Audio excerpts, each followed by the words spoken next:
Hi, everybody. Welcome. Thank you so much for joining us at this session on the millennials, which is so interesting. I'm a millennial, so I'm like the millennials. It feels very formal. My name is Amanda Paris. I work with CBC Arts. I'm the host of a television show called Exhibitionist and a writer for CBC Arts as well, too. And I'm going to be your moderator for this particular session. So to begin, we are going to show you a short video from the Youth Summit that was held on May 2nd. We're going to show you the video, talk a little bit about it, and go from there. Thank you.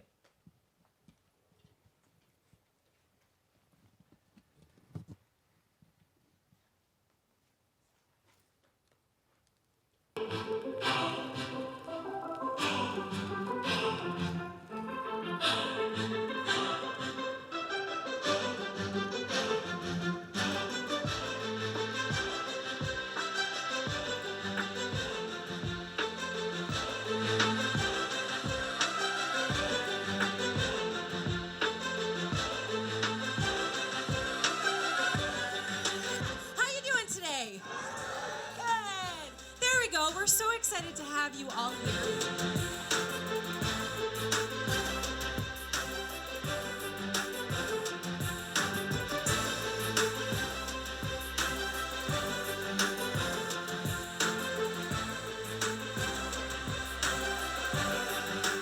So what is technology? And somebody once said technology is something that was invented after you were born. For me, what's technology? Well, it's the internet, because when I was born, that didn't exist.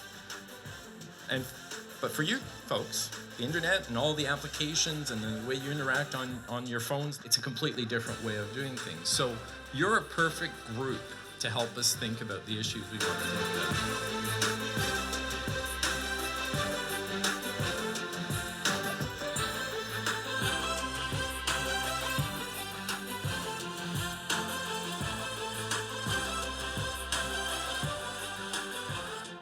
I'm at the National Film Board. It's an organization, it's a national organization that has been there for, it's an old one, more than 75 years.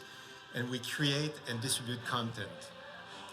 But of course, we want our content to be seen, and the new tools, the online, and all the access ways to get it is so key for us. So to have a group like you with us today is something that is so important, because not only you create content, you know how to get it and how to see it.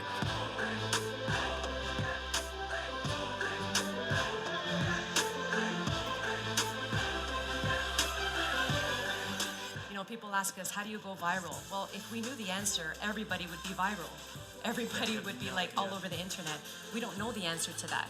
The only thing that we did is we put out funny, friendly, safe content. We never sold out and put out bad material or things that would be questionable. We stayed true to our morals and our values and our idea of, you know, what goodness is into the world, and people loved it, and we got the attention of brands. You know, we have our choice of which brands we want to work with now, and so that's what we have done.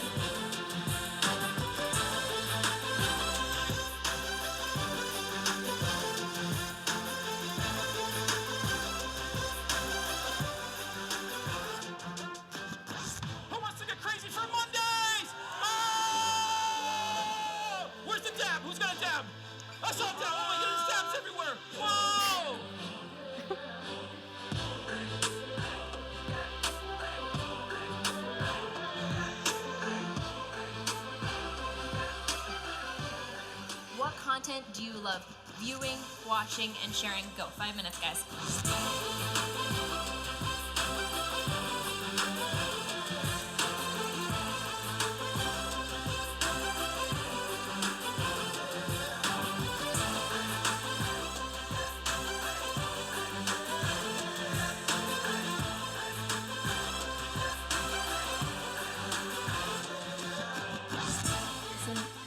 Your generation is trailblazing the communication sector.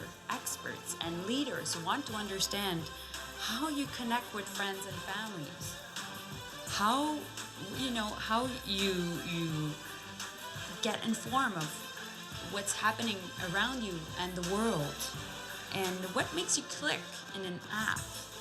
or in an online community. We have tremendous opportunity to influence the future of our creative industries and of our society.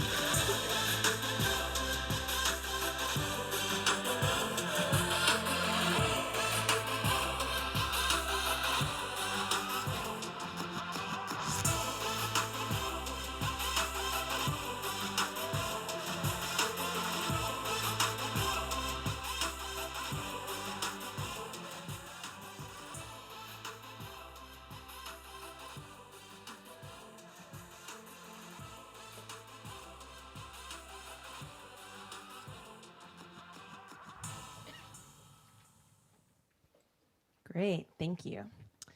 So that fabulous video was all sort of a summation of a really amazing event, as I mentioned earlier, that happened on May 2nd at the CBC, organized by the CRTC in collaboration with the National Film Board. About 100 students from across Toronto were brought together to discuss how they consume and how they discover content. So alongside being an opportunity for them to discuss and to be engaged and to also recognize their own important role in this media landscape, it was also an opportunity for us to gather a lot of information for you, the leaders in this particular landscape, to understand how they consume this content, how they discover it, and what it is that they are looking for. So we always hear about the millennials. I feel like I've heard that term a million times today, but today is our opportunity to hear from them directly through all of what was gathered on May 2nd. We're lucky this afternoon to have two people who actively participated in the Youth Summit to share with us some of the highlights of the event and to discuss the distinctions and particularities of the younger generation. So I'm going to introduce them to you. Nicole Bélanger is a writer and media maker based in Toronto. She facilitated the conversation on content consumption with the students during the Youth Summit. Nicole's original teenage plans to become a lawyer and or work for the government, thankfully, got derailed in the early 2010s when she discovered a passion for writing as a way of breeding connection. Since then, her writing on everything from loss to beauty to careers have appeared in digital outlets like the Huffington Post, Refinery 29, Urban Native Magazine, Modern Loss, and Business Insider, as well as a print collection from Samiru Press. I also want to introduce our second speaker for this session, Kathy Wing.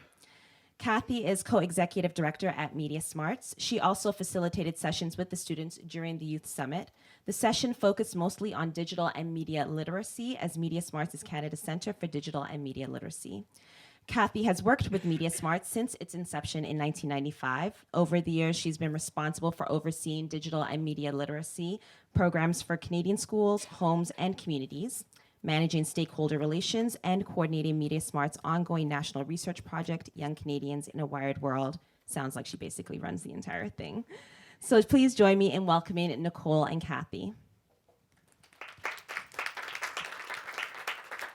We're going to start with Nicole Bélanger, who will share some of the outcomes of her conversations with students. And right after that, we're going to do a Q&A with her. So get ready with your questions. Nicole, on to you. Thank you. Thank you so much. All right. Okay. Oh my God, that is incredibly bright. All right. So we divided the session up into three main buckets of conversation. So we started with what? What are they taking in? What are they consuming? Then we talked about how, so that was mostly logistical questions around the devices used when they're consuming content. And then we had a discussion around, why do they share what they share and what are kind of the big motivating factors for taking it in and then passing it along. So, first question for them was, what content do you view, watch, or share? Now, I'm not sure what I was expecting, what the other grown-up participants in the session were expecting, but it was a lot of the same stuff that you or I would consume. Lots of network TV shows, both private cable and larger network shows. One thing that I thought was super interesting is many of them mentioned YouTube, but they didn't just mention the platform, they mentioned specific content creators. Content creators like Jenna Marbles or Casey Neistat, they knew their names. A lot of them put their handles down. They have relationships and they keep coming back to these specific people. Much, like radio show hosts, would be followed kind of now, and a few years ago, they're following these YouTube creators. A lot of them mentioned specifically, they wrote down platform names. So they wrote down Snapchat, Vine, Reddit, Tumblr, 9gag, Twitch. Twitch is a gaming community platform. Several of them also mentioned websites, content sites like College Humor, BuzzFeed, and IGN, again, for the kind of like tech and gaming side. I think the big takeaway here is, like human beings of any age, their interests were varied. They watched news shows and they watched comedy shows. They listened to science content and they read stuff about arts. Their interests are just as varied as ours. But comedy was, interestingly enough, a big theme throughout all the questions, whether we're talking about the platforms, like Vine, which are known for a lot of their comedic content, or just a kind of content that they shared. Comedy was a big recurring theme. So we asked them, how do you find new content? Like us, they use platform-generated recommendations. So you're looking at, the Netflix home screen and you're trying desperately to be given something to watch out of this huge mass of content. One thing that I thought was really interesting is they seem to be more curious than at least I know I am, and I think many of us are. They're looking through the trending topics on Twitter. They're combing through, the recommendation sidebar on YouTube. They're actively looking for new things. They're hungry and they have varied tastes, and they're, actively going after new content. They browse social media. Just like anyone else, they get recommendations from their friends. Some of them did write down recommendations from culture shapers like YouTubers as, influencing who and what they look for. Several did mention advertisements. These items here, TV, billboards, promotional emails, were directly things that they wrote down for us. Browsing aggregation sites like Reddit, and a lot of them wrote down Google. And kind of one thing that I personally flagged, something that I'd be curious to know more about, is I don't remember the last time I punched something into Google and read pages and pages of Google search results. And just the fact that many of them mentioned that, I have to say I'm a little curious about whether or not that's something that they do. But these were kind of the main answers that we got. So we also asked them kind of what times of day are they interacting with different content. And I have to say I was personally a little bit surprised by their answers. The answer is, number one, they're on their phones all day. We asked them kind of what devices that they're using throughout the day. We did notice that the bulk of computer time happens in the evening, as well as the bulk of TV time. But they were on their computers and they were on their TVs in the morning. They were consuming video content in the morning, which I have to say, even I was thinking back to when I was in school, and I don't remember accessing that kind of content in the morning. You were listening to the radio or you were reading something. But they're on their phones all day. And a lot of them mentioned that they're on YouTube and Netflix during the school day. So I don't know what that means. So time of day was less significant than I think I personally anticipated, and I think probably others anticipated as well. I was really expecting to see differences in terms of the types of content they were consuming, be it audio, visual, text content, but it really didn't seem to matter. They were largely on websites during the day. I think that makes sense from a data use perspective on your phones. And again, most of the computer use was in the evening. So we asked them how do they consume their content, and I think you saw in the video, we did some kind of live polling. And so we went through, first of all, and asked them, for each of these kind of devices, how many of you use them? Smartphones, 90% of them reported yes, they use them. Tablets was higher than I personally anticipated at 50%. Computers at home, almost all of them did. And then there was a 70-30 laptop-desktop split there. And I will say that I think personally this information should be taken with a grain of salt. There is an economic component in terms of access to these types of devices, and teens are very sensitive to peer pressure. So if you're in a room with a whole bunch of other kids that are answering, yes, I use my laptop at home, and you don't have one, maybe you're not going to give a totally truthful answer. Computers at school, 49% of them reported using them to access the kind of content that we're talking about. 35% reported using a gaming console, PlayStation, Xbox, that kind of thing. We asked them in terms of the TVs, in terms of the actual device. So we're not talking about access to cable. We're not talking about just the device, a TV screen. 64% of them do. When it came to traditional radio, so not online streaming radio, but traditional radios, 60% do in the car, 22% do at home and in the car. We also asked them to rank those devices in terms of the volume of use, and this is what we came up with. I don't think it's particularly surprising information. Again, very similar to how I'm guessing most people in this room would rank these devices in terms of their personal use. Okay, the TV question. So we asked them, and I want to be very specific in terms of explaining how we asked this question. We asked them, where do you watch more content, online or on cable television? Online, we clarified for them, means also, you're going to globaltv.com, you're going to abc.com and consuming that content there. And so 92% of them reported watching more of their content online than on cable TV. So we also asked them about audio content, music and podcasts primarily. 61% of them do download music, and they said that was using a free service. So often there's things like YouTube to MP3 converter, where, which is of questionable legality. Actually, I think it's not legal at all, but that's what they use. I think my brother taught me about that. I didn't know that existed. The preferred method of streaming music online was YouTube. Kind of next in the 20% range was paid services, Tidal, Apple Music, Spotify, and then kind of another 20% was free services, Google Play Music, which used to be Songs, that kind of thing. By and large, the smartphone was the preferred device for consuming audio content, and 66% of them actually, interestingly enough, reported listening to podcasts. Okay, so this was the big question that people were really curious about, is what drives you to share the content that you shared? And these are, word for word things that they wrote down on the flip charts. It makes you happy. You want to raise awareness about things and make people care. It makes your day better. It's something that you can relate to. It boosts your self-esteem, and it's validating to have people read and support the content that you're sharing. You share it to inspire people.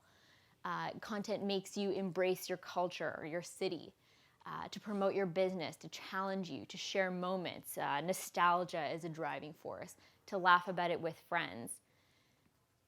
If I asked, all of you in this room to tell me why you share content, whether that's passing a physical book to someone, posting something on Facebook, or recommending a radio show, I'm guessing you would give the same answers, perhaps in a more sophisticated vocabulary, but you would give the same answers. So we asked them, do you share different things with different people? And I think, naturally the answer is yes, but we talked to them a little bit about this. They share funny things with their friends, not with their parents. And so this whole share educational content with their parents. Why do they share educational content with their parents? Because it makes us look smart. I'm not exactly word for word they said. Some specific examples. Kids talked about sharing tasty videos, which BuzzFeed makes them. They're quick little recipe videos. Very polarizing. Some people really don't like them. It's interesting. I share these videos with my siblings so we can cook these recipes together. They share pictures of homework on Snapchat with each other. I'm not sure if that's completed or uncompleted homework. We didn't prompt them too much. They were with their teachers. They share, animal videos with their parents and not their friends. I think the key takeaways here is, we treat them, I can't go with them and us, and we treat them like they're different beasts. But really, they're the exact same beasts that we are. They're just born at a different time. And I think we do ourselves a disservice by treating them as a them and an us. We're all human beings with the very similar, motivations and needs. But the thing that's really interesting is, these platforms are woven into the fabric of their lives. They're other limbs. They're other, just like our hands are tools, Snapchat is a tool for them, or Instagram is a tool for them. And because of that, they have a more sophisticated relationship with these platforms. They have a more innate understanding of what belongs on them and what doesn't. So, I mean, to give you an example, I joined Snapchat, I think 3 weeks ago, and it took me 2 weeks to really get it. And even now, I'm not entirely sure that I do. And I was sitting down with my brother, who's 21, and my cousin, who's 18, and I was asking them, like, explain this to me. And the examples that they were giving for how they used it is totally different. You know, they don't text their friends pictures anymore. They post them on Snapchat. And I was like, well, why do you do that? Well, they're like, well, duh, you know, then you don't, it's not stored on your phone. You're not, you know, building up use in your cloud. It disappears. It's easier. It's just their relationship with them is much more sophisticated. So my personal takeaway here, and this is, I'm not a child development psychologist. I'm not a social scientist or a user experience researcher. I am a writer and I am a media maker who is trying to find out how I can survive and thrive in a world where, you know, a lot of us don't want to pay for content anymore. How I can do the work that I want to do and make it a viable career for myself. So my personal takeaway here is that I think a better understanding of their relationships to these platforms will allow us to create content that is more appealing to them, that becomes, again, part of the fabric of their lives. You know, if we just take, you know, an article that we post on a website, chop it up into tweets, or, you know, post about it in a video on Snapchat, that's not going to be very compelling to them. We need to understand how they use these platforms to be able to create content that really reaches them. So in a nutshell, that's what we heard from the kids. Thank you. So we're doing some questions Yeah. now? Okay. So right now we're going to do a Q&A rather than have you hold it after Kathy's presentation. We're going to just do it now so you don't forget any of your thoughts. So are there any questions? I'll come around with the microphone.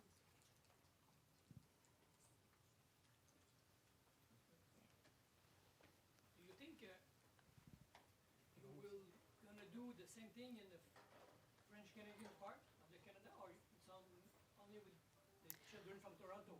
That's a great question. Nation Yeah, child, that's a great the answer would be different in First Nation or French Canadian. Do you think? I think probably. I think a lot of the basic information would be the same, but yes, I think, you know, we do need to look at regional differences, and that's something that I would suggest that you bring to the organizers of the event, because I think it is important, and I think regional differences are apparent even just in terms of like access to the internet, access to devices, access to repairs for devices, you know, when your devices break down. And, you know, I think the French, you know, being a bilingual person myself, the content that I grew up consuming in French is quite different in a lot of ways than the content that I consume in English nowadays. So yeah, I would definitely suggest bringing that up with the organizers. I think it's really important.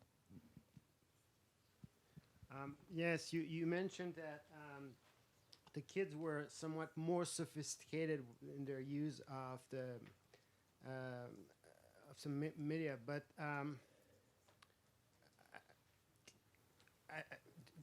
do you mean that they're more like the example you gave? To them, it was more familiar, but what we see when we look at the statistics is, for example, elderly people, though they don't use Facebook as much in percentage, a lot of them use it a lot, and they seem to get it. And I'm not sure I would quantify or would measure, you know, let's say the Facebook usage of someone who's 65 versus someone who's 15. Are you saying that the kid who's 15 will have a better understanding of Facebook than the retired guy who's, you know, using Facebook at home for? Sure. I would say, and this again is I'm just reporting on what these kids told us, and I think the best way to answer that question is, I think Kathy, you'll remember this young man. He got up and he gave us his opinion on why Facebook is floundering with younger age groups in terms of retention, in terms of the time spent on the platform. And he explained, you know, they're just not evolving in terms of their features. And he kind of gave a little rundown of what he might like to see and how, you know, Messenger played into the platform. And their understanding, sure, we all use Facebook, but I think that, in a lot of cases, and you can't say all 15-year-olds are the same and all, 64-year-olds are the same, right? Some will be more sophisticated and others will be more sophisticated, but I think that their understanding of how these platforms fit into our lives is a little bit more innate and complex, where I would just go, as a 20-something, I would just go to Facebook to post something. They're using it they're seeing use cases for these platforms that maybe we don't see. I'm taking it at face value. They're going beyond that. That's kind of what we heard from the kids. Thanks. Hi. Hey. When you were talking about their sources for content digitally, curious to hear their view on illegal downloading versus more legal sources like network websites and Netflix and that sort of thing. Did they have a view on BitTorrent and if that was part of their regular consumption habit as well? That wasn't something that we went too deep into, but I would hazard a guess if I was pressed based on their answer about downloading music being overwhelmingly, using illegal sources. I would guess that extends to their television consumption. But I think, if, like I said, we were in a room with a bunch of teachers and a bunch of grown-ups and a bunch of people from the government. And, is Melanie Jolie going to come and, crack the whip on these kids? No, but do they know that? No, I don't know. So I think perhaps an environment like the one we have, just giving my 2 cents, moving forward for these further consultations, if you want to dive into that illegality conversation or the, questionable legality, I don't think an environment like the one that we had, I don't know, Kathy, curious to hear your thoughts, would be the most conducive to that. But again, based on the answer to the music question being so overwhelmingly, yes, illegal sources, I'm guessing it'd be quite heavy. Did you have any question that pertained to retention? Did they talk about how long they stayed on these platforms or what they were consuming, the content they were consuming? Was it like 2-minute video, 1-hour video? That we didn't have the time to get into. And again, that's, my 2 cents on where if there's more further inquiry being done, it would be exactly in there, how the nitty-gritty of how they use these platforms. Yeah, that would be that's what I'm mostly curious about after this kind of high-level overview discussion that we had. I'm curious about the way that young people engage with content after the main part of the content is done. So for example, after they've watched Game of Thrones, did they talk about the social media conversation that might happen after that, or engaging in communities after, on Twitter, or I don't know, was there any conversation around how that helps to increase their engagement with a particular type of content, the other things that might support that engagement past the point of watching it or engaging it? That wasn't something that we got into during, but I think that, a lot of this, again, I would hazard a guess that yes, based on, they're talking about sites like for gaming, Twitch and IGN. Those are the sites where you're going to find forums, or they're going to go discuss the games that they're playing. They're going to connect with other people. So, based on the prevalence of second screening while watching TV, my guess is that it would probably extend to, yeah. Any other questions? Great. Thank you so much, Nicole. Thanks. Okay. Yeah, so I'm just going to pass it along to Kathy, who's going to talk a little bit with us about her findings. Do you want to take this one?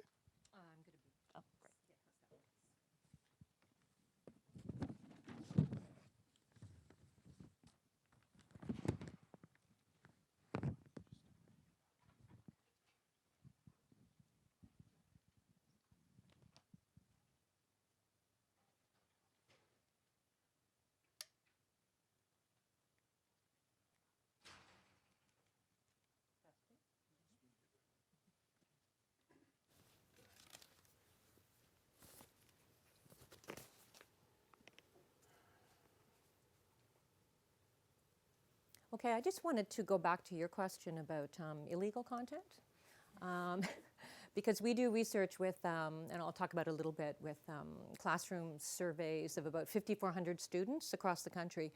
And one of the things that we've learned is that if there is a place, if they know where to go and find legitimate sources, if it's easy, if it's not expensive, that they will use those sources. And that's happening more and more. So there were a few things that came up when you talked about Google. We found out that they never, when they're authenticating things, when they're searching, they never go past the first page of Google, ever. The second page of Google is dead to them, is how they say it. So yeah, there were a lot of things that came up that I thought, oh yeah, well, we've seen this, on a larger scale. So Media Smarts, actually we have a long history with the CRTC and the NFB. So just really briefly, there were a lot of content concerns in the mid-90s about media violence. And Canadians were quite concerned about this topic. And the CRTC took it on. They did roundtable discussions, and they actually asked the National Film Board to set up a clearinghouse on media literacy. And that became Media Smarts. We started out as Media Awareness Network. Some of you may remember us in that iteration. So that was 20 years ago. So you could ask yourself, is media literacy still important? Well, in fact, it's extremely important, even more so today, but it's morphed more into digital literacy, and which is a term we hear all the time now. Because youth that's the primary way they access their content and their communications, and is through digital literacy, or digital media. So as an organization, we've actually grown. Our mandate has become more important, as you can imagine. So we produce, just really briefly, resources for the classroom, everything from lesson plans to interactive games. We produce resources for parents and community organizations. And increasingly, we're producing resources that go directly to youth. We talk directly to youth. We like to engage with youth more and more as an organization, because what we really learned at the summit was that if you can't talk about kids' media use without engaging with them, without talking to them directly. You can't talk about them, and it's really important. So when we produce anything for youth, we're working with them hand in hand to produce the resources. We also work really closely with industry partners. We came out of the self-regulatory system, and so industry has always been a really strong partner of ours. You'll see we produced this guide with Shaw that was just translated into Arabic, actually, and distributed to 7,500 new Syrian families in Canada, which was an amazing project. Facebook, we produced this guide for sharing on Facebook. It's been released all around the country, or all around the world, in multiple languages, 9 languages in India alone. And we just did it in Canada in 3 Aboriginal languages, which we're very proud of. So all of our work is informed by our research. So we do the largest and longest running study of children's internet use in Canada. So it's been going on since 2000, and we just had our 3rd phase. Over those years, we've talked to 17,000 students. We go back to the same classrooms every 5 years, different students obviously, but same classrooms, grades 4 to 11, English and French schools, every province and territory. We just released our latest iteration of this research in 2014. We have 9 finding reports on our website. So I think if you go there, you'll find a lot of really interesting information about how young Canadians are using the internet. So when I arrived at the summit last week, the first adult I spoke to said, when I told her we were doing digital literacy workshops with the kids, she said, well, why do they need digital literacy? They're digitally literate already. And I thought, well, that's a really good question, and it's a question we get all the time. It was actually 15 years ago that Mark Prensky coined the term digital natives, if you can believe it's been that long. So the kids at the summit were actually being born when that term came into being. And we have this idea that kids are, because they use everything, the technology so effortlessly, so fluidly, that they are naturally digitally literate. But in fact, our research shows that that is not the case at all.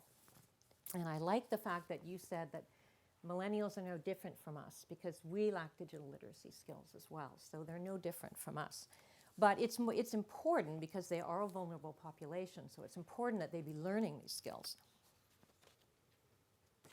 So we've spent some time, and I'm not going to bore you with this, but if you're really geeky, you can go to our website and really dig into what digital literacy skills are. But everyone's talking about digital literacy, and people want to know what exactly do you mean by that. So we've spent a few years looking at international models. We've come up with our own model of it. It starts at the very bottom with access. Obviously, without access, you can't become digitally literate. But of course, there's that, that tension there that if you aren't digitally literate, will you actually access the tools? Will you use the broadband that's coming into your house? And the research shows no, you won't. Then you get to the use stage, which is more about using the technical tools. And this is where young people excel. They pick up the tools and they learn them instantly. They absorb them. And that's why we think that they're digitally literate.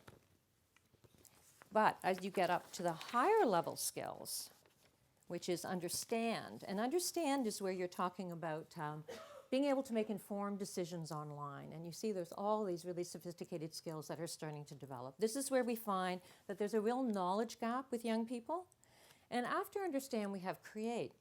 And create is a really important piece because that's what drives creativity, it drives the digital economy, and it drives innovation. And what we're finding is that young people aren't learning these skills either. So they're not learning them in school as much as we would like. But they're also not picking them up. They're not motivated enough to be picking them up on their own. So they really like, plug and play type things. We just did a huge survey of 5,000 teachers with the Canadian Teachers Federation looking at technology in the classroom. And we found out that very few of the kids are creating videos in school. Very few. I mean, it's so easy to do. They all have, a camera in their back pocket, but very few are doing that. So these are issues we have to deal with. So when we were asked to come and do presentations at the session, we want to do things that were meaningful for kids. So we actually looked at this, we have put together this huge digital literacy program on our website. We're teaching kids skills from kindergarten to grade 12. So we just pulled out some activities from this program that we thought we could do with kids.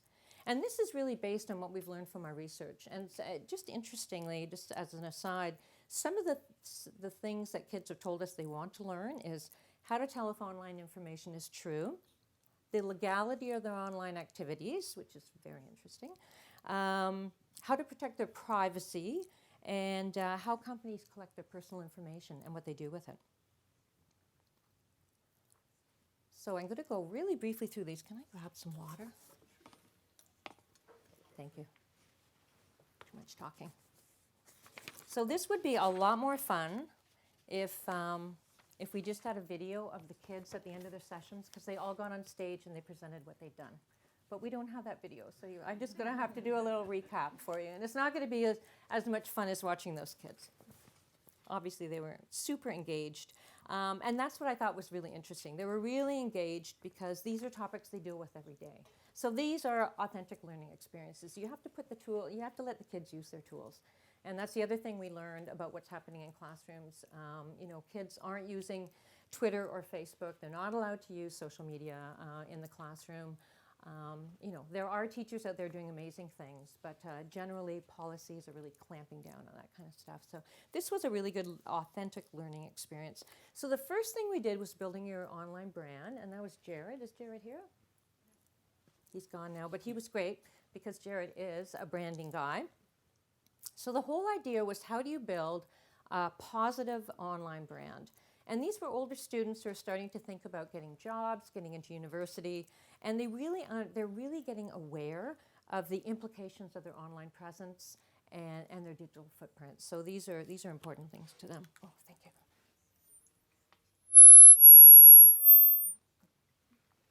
Sorry. Okay, so the first thing they did was an online search. We actually have a great tip sheet on our site called Building Your Online Brand. Everybody should read it. Adults need to learn this stuff too, because there's some great tips. What they learned about was how you front load the information that you want people to find. So you pick out the things that you want people to know about you that are really positive. You volunteer, you're involved in sports, and you figure out how you're going to front load this information. So you want it to come to the top of a search. So we showed them how you create a home base online. And that could be a website or a blog. And then what you do is you make sure that that you control the messaging on that, of course. You put the kind of messaging that you want people to see. And then you make sure that everything links back to that web page. So all your social media accounts, everything that you do links there. So the more things that link to it, the higher it will be rated on Google when people do a search for you. The other thing is to create custom accounts that you're going to want potential employers or universities to look at, your social media accounts, but make them a year before, because they can spot a brand new, not lived in site or a scrub site if you're planning on deleting everything from your real Facebook page.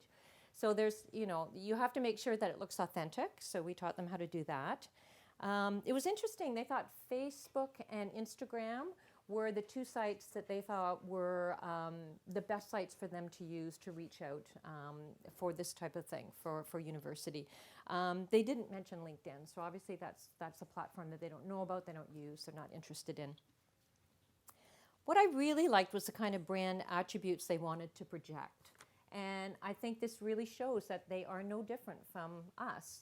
What they wanted to show was that they're caring, they're intelligent, they're confident, and they're professional. Now, doesn't that just sound like everybody's LinkedIn page, right? We all want to look that way. So, they really have the same kind of aspirations that we do. And they also really understand the importance of reaching different audiences with different messages. That was clear in this session, but that also really fits with our research, which shows that they really carefully curate their content for different audiences. So they care about privacy, but they want to make sure that things are private, but not from certain audiences, if you know what I mean. So those nuances they're very much aware of. So the second session that we did, this one I'll go through quickly, was called Unwritten Rules. So the idea of this was that there's official rules and regulations on the sites that you use. And then there are unwritten codes. And those unwritten codes become the social norms of the sites that you're on. And these are really important because young people spend so much time. Oh, we have to go to the next slide. Oh, I'm sorry. I can't do all this at once myself. Not a good multitasker, clearly. So interestingly, the students had a really good deep knowledge of the actual rules on the sites that they use. So it made you wonder, are they reading the terms and conditions and the privacy policies on these sites? I don't know. I mean, we create tools to teach kids how to do that and how important it is. But they seem to know what they could and couldn't do on the sites that they use. They weren't as good at coming up with the unwritten codes. So I think they maybe have absorbed them so much and they don't even think about them. But some of the tips that they came up with were, don't be a self-promoter. Make any content you share valuable, and I thought that was really important. They don't want you wasting their time. They want you to think about things before you send them around. And you can see these skills are all overlapping, obviously, because when we talk about authentication, which was the next session that we did, obviously that's the type of thing. Like, don't send me stuff that's not true. That's a hoax. It's wasting my time. And also rules are different in different situations. And then they produce short videos. The point of this whole session, I wish I could show you the videos, but we don't have them, but it was to sensitize students to the fact that they have a lot of power in creating the social norms in the environments where they spend time.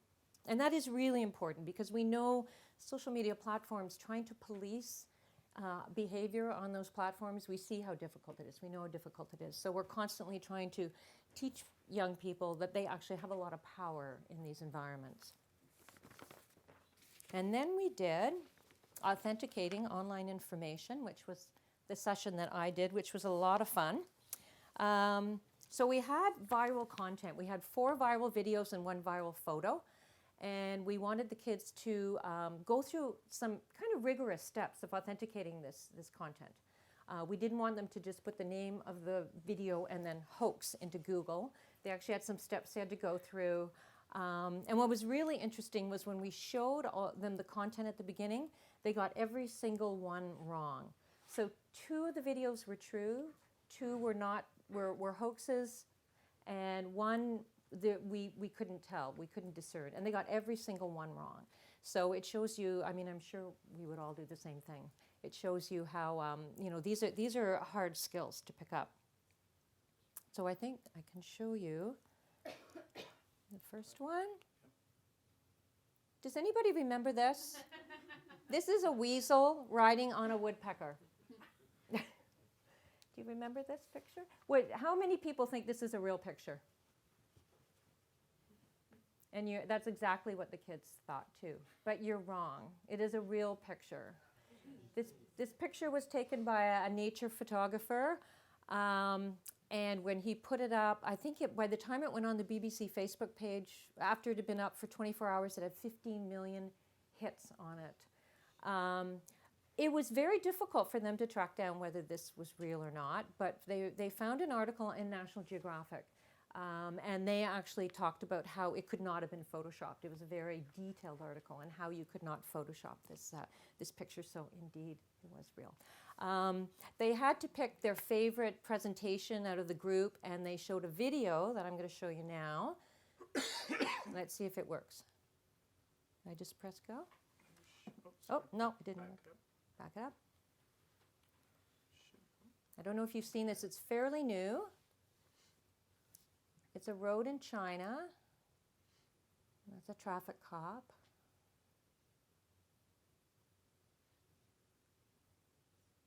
Now he notices something's going on. He starts to put out pylons. And then seconds later, oh my God. Well, it is. Maybe it is Montreal. It's a hoax, Montreal one. Okay, sorry.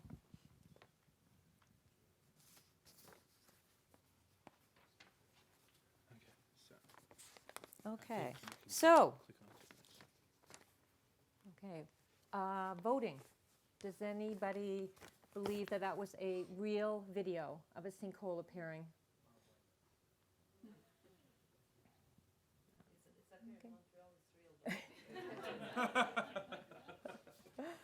Okay, so it's about a quarter of you thought it was real. It is real. All the students thought it wasn't real. So what they did with that one, they were very studious, those students, and they did a search on the person who posted it. It was an individual. They hadn't had any other misinformation posted under their account. But they found that it had been picked up by The Guardian and BBC. And that was what they based their conclusion on. But it was funny, they still didn't believe that it was 100% true, because they understand that sometimes mainstream news organizations pick up viral content and run them and then find out afterwards that they're not true. So these are skills that we all need, obviously. Standing Up was based on some cyberbullying research that we did last year with PrevNet and TELUS. What we looked at were interventions that young people do and how effective they are. And the problem with cyberbullying is when we're trying to get young people to stand up and intervene, is that we have this platitude, stand up to bullies. Well, in fact, it's so much more nuanced and complex than that, and you really have to look at the situation, and then you have to figure out what is the best response. And it has to be evidence-based when you're telling young people how to respond, because the whole thing is you don't want to make things worse. You want to make things better. So what we did was we presented some moral principles that can be in conflict with each other. So for instance, you should stand up with your friends, and you should defend targets of bullying. So those are two moral principles that everybody can say are good, but they can come into conflict in situations because situations are never clear-cut. So they debated different types of moral principles. They had to make a choice of what intervention that they thought would be most likely to be successful, and then they had to explain those to the group. And some of the effective responses that they came up with, and these are supported by evidence, by the way, was taking it offline is the number one way that you should intervene in cyberbullying. So not to respond online. So the idea of comforting the victim offline, very effective response, we know, and they came up with that one. Asking the victim how you should respond, or waiting to see how things play out and whether the online drama will peter out. And the final one we did was about remixing. And this one was fun because it was, we were talking about some very exciting concepts: fair use, fair dealing, and copyright. So kids aren't that interested in those topics, but we have to teach them about them because it's important they understand, the ethical aspects of using other people's content. So what we did was we showed them, we have 5 videos on our site that look at the key concepts of media literacy. So I'm just going to show you one quickly. It's only a minute long. So we showed these to them. Media are constructions. What? Just like a house, media products are carefully built, using many different parts. A real house uses concrete, wood, and glass. Media products use words, illustrations, photography, sound, and video to create a representation of what is real. Take this picture. It's not a real bicycle, it's a representation. Media creators make conscious or unconscious choices about what to include, what to leave out, and how to present it all. They make artistic choices. They use different lettering styles, pictures, and sounds to send different messages to different audiences. The best media constructions are the ones that seem the most natural. So, to really understand media, you need to know how it is created, who created it, and for what reason. Hey, be media smart. Think about a web page, advertisement, or video, and identify all the parts in its construction. How are the parts put together? And what is the goal of the creator? So what they did was they took the 5 concepts of media literacy, 5 very established concepts, and they used a site called Media Breaker, which is a very cool site. It's an organization of New York City, and we're working with them to get this platform used in classrooms in Canada. And it's a platform where you can remix.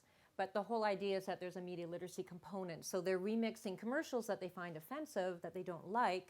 They're taking the commercial and they're remixing it so that it has a more pro-social message from their standpoint. And they made a few, but unfortunately we didn't have enough time to upload them to the server, so I can't show them to you today. So those were the 5 sessions that we did. Again, I think my key takeaway from the sessions were the idea of engaging youth in the discussion when you're talking about media, so that you're getting they're involved in any kind of solution, and especially if you're talking about government policies are going to come out of this, or education policies, you really have to be talking directly to them. And also that these kids have grown up with media, but they still need a lot of guidance and advice from parents and teachers, and they ask us for that when we do the research. They ask for parents and teachers to be involved in teaching them these skills. So there's a role for us to play, even though we think that they know everything, is basically the takeaway. Thank you very much, Kathy. So right now we're going to have our Q&A. Are there any questions?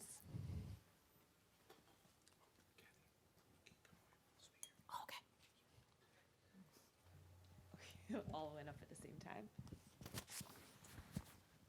The research you do with youth, it's longitudinal. You've been doing it for several years now. Is that correct? It's not longitudinal in the sense that they're not the same students. Okay. But it's been ongoing for 16 years. And just generally, obviously, technology has changed, but other ways you find that youth of that age has changed in the way, not in the way they consume media, because I think that would be dramatic, but any insights there? How we've changed? One way we've changed, in the beginning, what we found is that kids were going online and parents thought that this was the most amazing thing that could ever happen. So in our first iteration, people were just getting computers into their house and the internet, and parents just thought this was going to be the most amazing educational tool their child could ever have. Fast forward 5 years, parents were totally freaked out, anxious, trying to shut down the computer in the house, trying to control the kids' access, because it had become a huge distraction, they felt. So they didn't see that they were getting any kind of quality experiences out of their internet use. So they kind of went from one extreme to another, and very ill-informed on both ends, actually. I would say another thing that's really changed is the whole idea that the kind of moral panic over safety, that's really been sort of the defining narrative with kids going on the internet. And they have absorbed all those messages. So in the last time we spoke to them, they know how to take care of themselves online.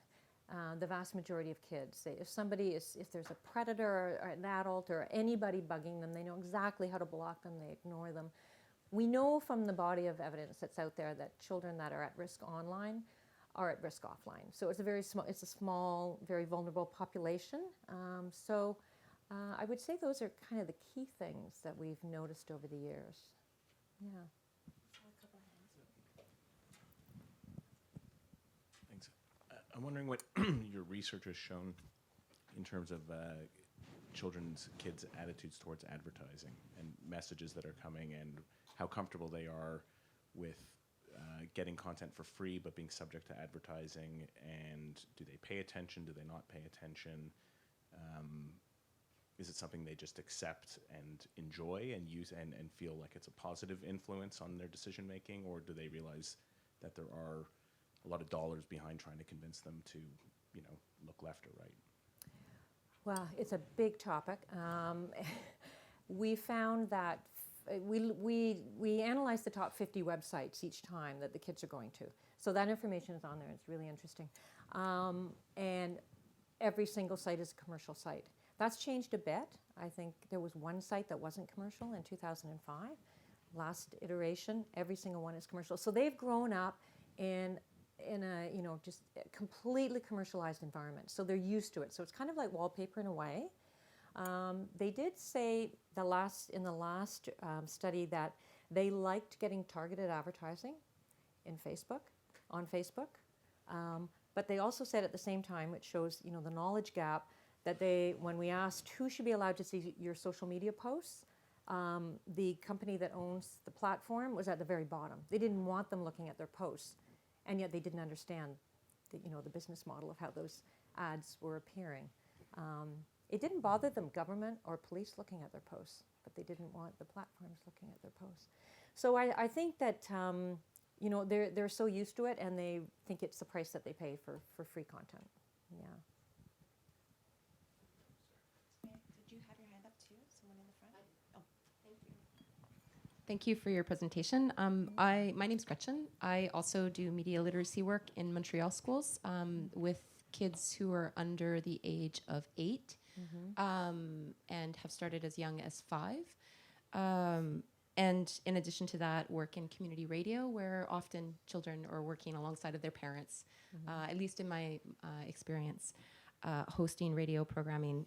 So I see the value of kids learning to produce media, so I very much appreciated the ethical remixing part. I'm wondering if you could speak to that sort of the importance of hands-on production, not just, for example, knowing how to read an advertisement, but the idea of being able to remix or even produce your own content that's more reflective of what you want, how critical that is to media literacy, applying the skills of media literacy, so that the content is a chance to actually do with what you've learned. And on that, I wonder if you could speak to your experience trying to get media literacy in schools, because I know, at least from a Quebec experience, we have at the secondary level in high school many newspapers and radio stations, so students have a chance at the high school level to get involved in media production. But in terms of teaching media literacy, it doesn't necessarily exist, and it certainly doesn't exist at the primary level. Even the hands-on stuff doesn't exist at the primary level. So I wonder if you could speak to that. And I guess if I could just tag on a last little question, because you brought up something about youth and policymaking. And I'm just wondering if there was a role for youth at this summit that we perhaps missed out on, because I would presume this is where the adult summit is the policy talk, I guess, if we're going to use language from earlier today. So sorry, it's a lot of questions at once. So starting with the first one, actually you would be really good to speak to this, because Nicole works for Ladies Learning Code. So I think that the hands-on is really, really important. I think it's just part of the whole basket of skills that young people need. And I think that that it's not happening in schools, and I know that BC has just introduced coding into the curriculum. They're the first province to actually do that. And there's going to be pushback from the teachers. There already has been, because it's just one more thing on their plate. Now I have to become a coding expert, a programmer. And yet, these are really important skills. This is where the big gap is in Canada. So we have to look at connecting learning outside of the classroom as well as inside. And Ladies Learning Code, I know, go into classrooms. So if we can bring that expertise into classrooms, but libraries are great places for this type of learning to be going on, and it is, and museums. There's all kinds of people that are doing work, and if you're in a big center like Toronto, obviously, there's tons of stuff going on that you can take your kids to do hands-on learning that's outside of school, and I think you'll see more and more of that type of connected learning happening.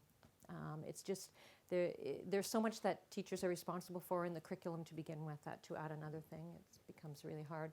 And I guess that sort of rolls into your second question, which was media literacy in the classroom. I know that Quebec is a bit behind with its curriculum compared to some of the other provinces. And we actually produced a big study, which is on our site, where we looked at digital literacy in the curriculum in every province and territory. And then we looked at best practices, because there are teachers that are doing great things and they're doing hands-on stuff in the classroom. But the curriculum takes a long time to catch up, and that's the problem. So it has been a struggle to get media literacy taught, even though it is in the curriculum. On our site, we have hundreds and hundreds of free resources in both languages, and they're all linked to the outcomes in every single province, so that a teacher can go in and just click on what she's teaching, and here's a media literacy lesson I can do that actually meets that outcome in social sciences or math or geography or history, or it's so broad, media literacy. These are skills that overlap so much of our lives. So, and I forget the third one. The third one was just about youth and policy making. No, but that's a really good point. It's a good point. It was your point. But Well, I'm yeah, afraid but if we separately. missed out, No, I know, if we yeah. missed out on something at the summit by not having a bigger That's youth right. present at this summit. You're right. Yeah, you're right. There should have been.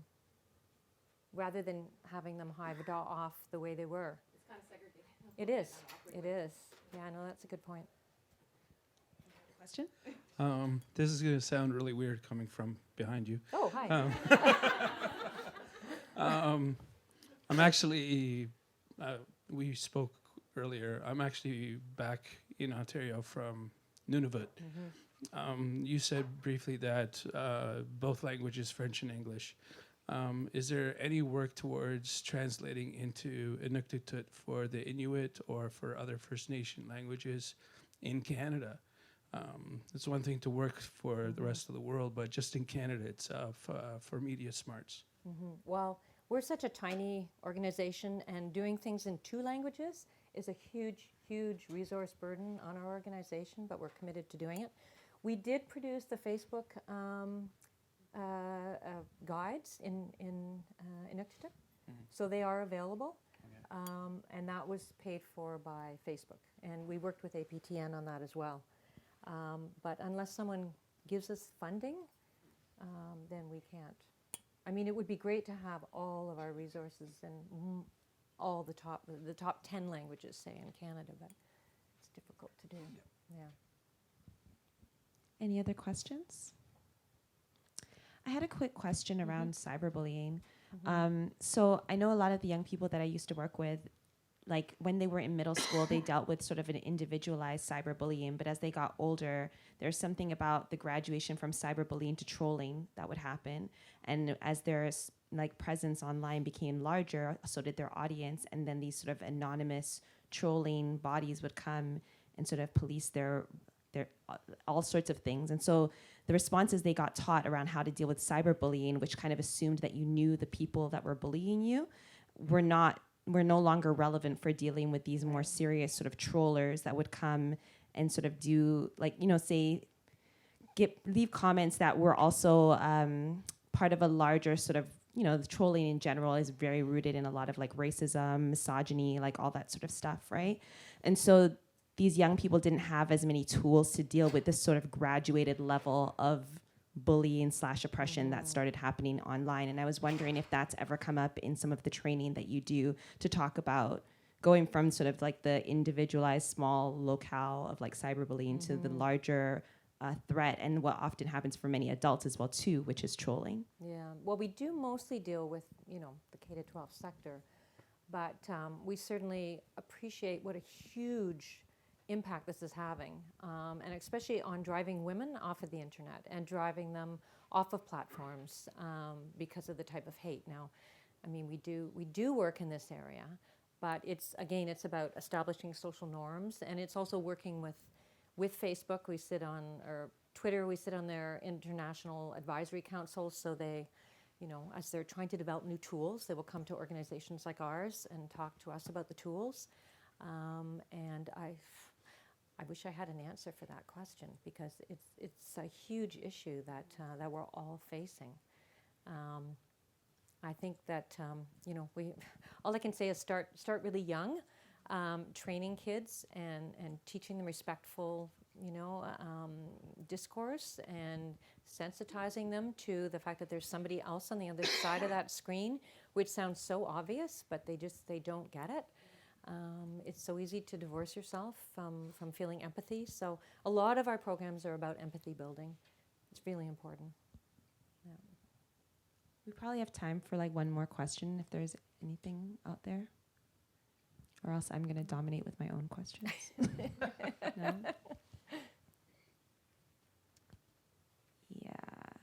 Yeah. Okay.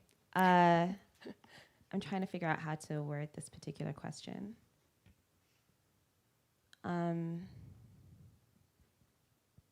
No, I'm gonna leave it. It's okay. But thank you so much, because I don't think I have the language. I'm so this whole. You were worrying me there. Yeah, no, this whole field has my mind abuzz with a lot of different things. But thank you guys so much for joining us. Enjoy the rest of your day. #discoverability. I think the comments that were brought up, I hope, are going to be communicated to our organizers. The questions that were also brought up as well too. I think that last one around the presence of young people is a really important one. I feel like I'm one of the youngest people here today, and I really felt it. So that would be great to encourage that for the next time around. But thank you all for joining us for this particular session. Thank you. Yeah, that was a really good point. Really.